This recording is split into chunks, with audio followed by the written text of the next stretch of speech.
Hello, I'm Adam Paul Morgan. Thank you for clicking on to what is my thoughts on a number of films that I've seen at the cinema over the past few days, because I've had the week off from certain things and I've gone to the cinema quite a lot, and I've dragged the wife along as well.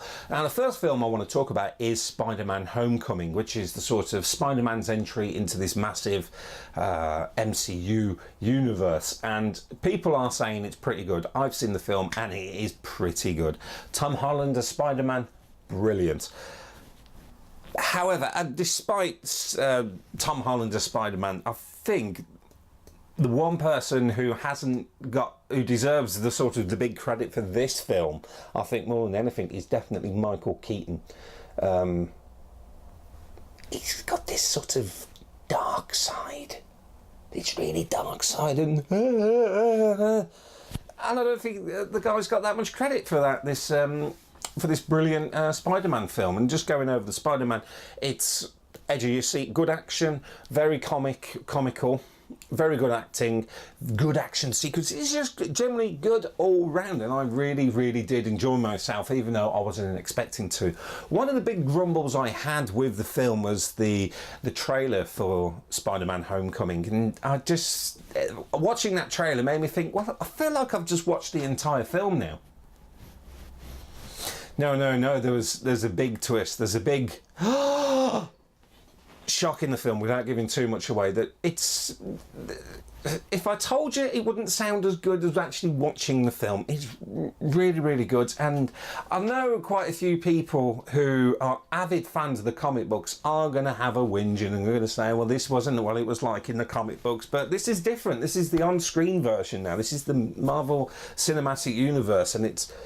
things have got to change, and it works. It really does. I didn't think it were going to work, but it does. It does really work, and I thoroughly enjoyed Spider-Man Homecoming. I'll say it was one of the best films that I've enjoyed in such a long time, particularly in this superhero genre films. Now, the other film that I did see this week with Beloved was Despicable Me 3. It's better than Minions, but it's not as good as the other two.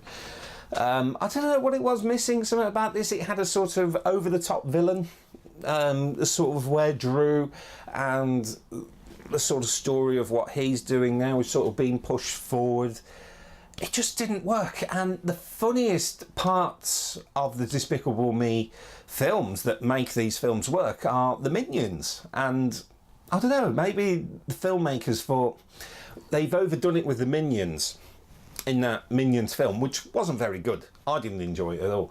And I thought they took all the funniest parts of the film, and it was the Minions. And that's been heavily advertised, the sort of part about Drew's brother.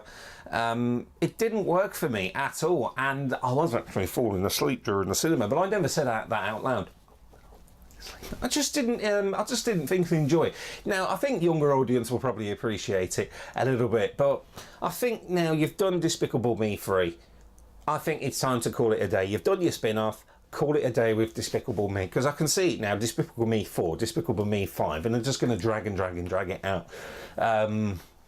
It really didn't feel as good quality, story-wise or sort of entertainment-wise, compared to Despicable Me 1 or 2.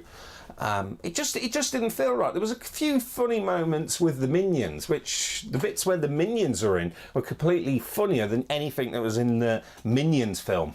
As I keep saying, that film is rubbish. But Despicable Me 3, yeah, it's good, but it's not as good as Despicable Me 1 and 2. And as I say, I can see a load of sequels being already planned out now and in development for Despicable Me 4, another Minion spin-off maybe, and Despicable Me 5, and whatever spin-off they can get out of it, because they've got to make a few bucks out of it. But I think it's time to call it a day with the Despicable Me. I really do think that, because it's just... It's gone on too far now, and it's sort of going down. They're not they're not getting better. They're getting slightly worse than what they are. But kids will enjoy it. Adults will probably just have a strong latte or something like that before you go in, so it'll keep you awake. But no, I didn't really enjoy that one, so that's just my opinion on it. Now, of course, there's some big films coming out in the cinema over the next couple of weeks, and we all know what they are. We've all seen the trailers. There's going to be leaks and spoilers things going out, but let's all just try and keep the spoilers off the screen, off the YouTube, shall we? Very good. I'm Adam Paul Morgan. Thank you so much for clicking on. I'm Adam Paul Morgan. I keep saying that. Have a good one and ta-ra a bit. Have you seen the films? Leave a comment in below and do the subscribe-y stuff, but you don't have to. Ta-ra a bit. Have a good one.